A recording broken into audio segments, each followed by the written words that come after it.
Have you ever received an email or a message from the unknown, or some links that have been shared among your friends or family members?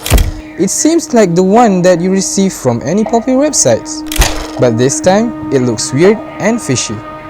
It will ask about your personal information like your full name, your phone number, or even your bank account number. Or even worse, with just one click, your device will get hacked. Be cautious. Those are phishing scams. Phishing scam has become a significant threat to our country. According to Cybersecurity Malaysia, 4,741 cyber threats has been detected in 2022, while 456 fraud incidents recorded in February 2023. The National Scam Response Center has already registered a total loss of 27 million ringgit as of February 2023. But the most crucial question is, what is phishing scam? Phishing scam is a trick that scammers use to steal your personal information. They do this by pretending to be someone you trust or act as an authority, like a bank or an officer. They send you fake messages or emails that look real, asking you to click on a link or provide your sensitive information. But if you fall for it and share your info, they can use it to steal your money or do other nasty things, such as identity theft or also malware distribution.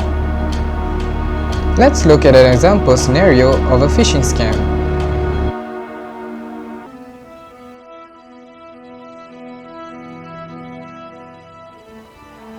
Mr. John was jogging at Taman Tasik Putrajaya to fulfill his daily exercise routine on a Sunday morning. He jogged a few rounds around the lake in the middle of the park. Suddenly, his mother sent him a message and asked him to fill up the form for an online shopping membership.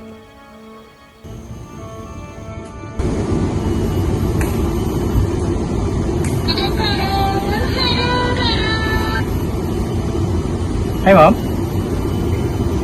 What is it?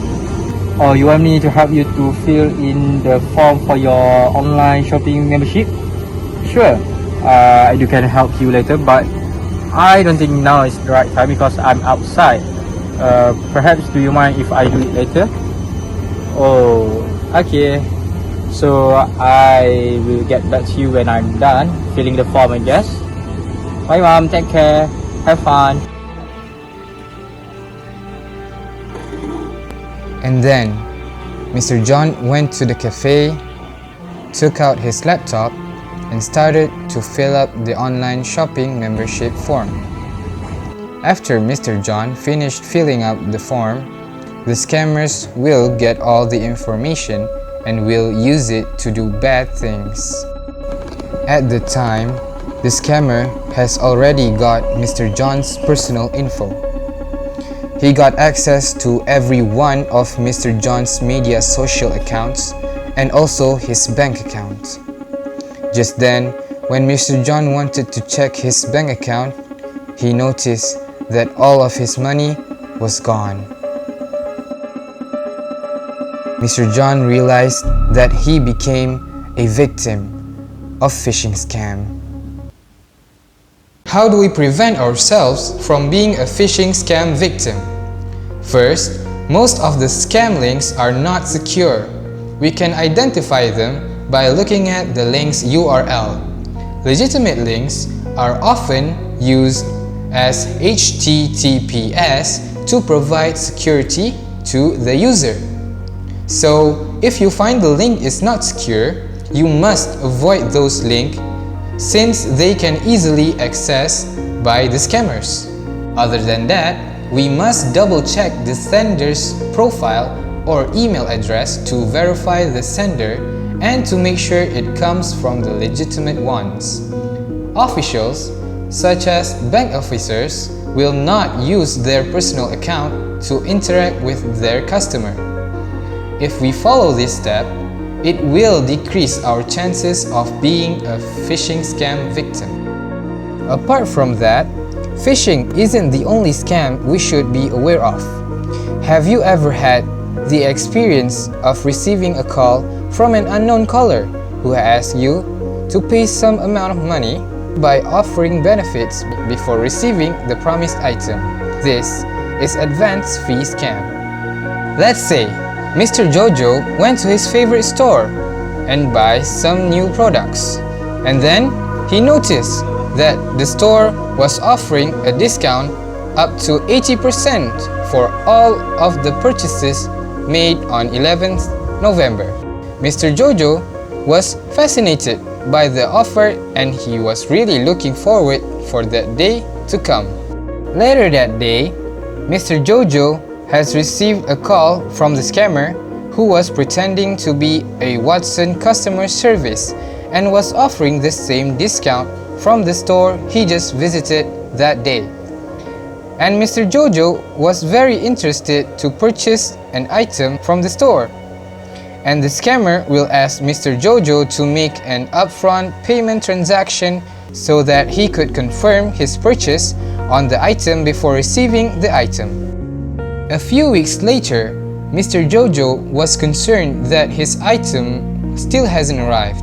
So he tried to call the Watson staff to ask about his item that still hasn't arrived even after a few weeks. And the scammer picked up the call and said that his parcel was late due to the delivery process and told him to wait for another few days. And after a few days, Mr. Jojo was really worried that his parcel still hasn't arrived. He tried to call the scammer again and again. But the scammer refused to pick up, and now he finally realized that he has already become a victim of advance fee scam. We can protect ourselves from it by avoiding to pay upfront payment. We must be cautious of urgency. Scammers always create a sense of urgency to pressure you into making quick decisions. Lastly, using an anti-scam application such as Truecaller can help us to determine between real phone calls or fake phone calls. In this modern world, being knowledgeable and cautious is our best defense against all types of scams in today's environment. Remember, think before you click and don't panic.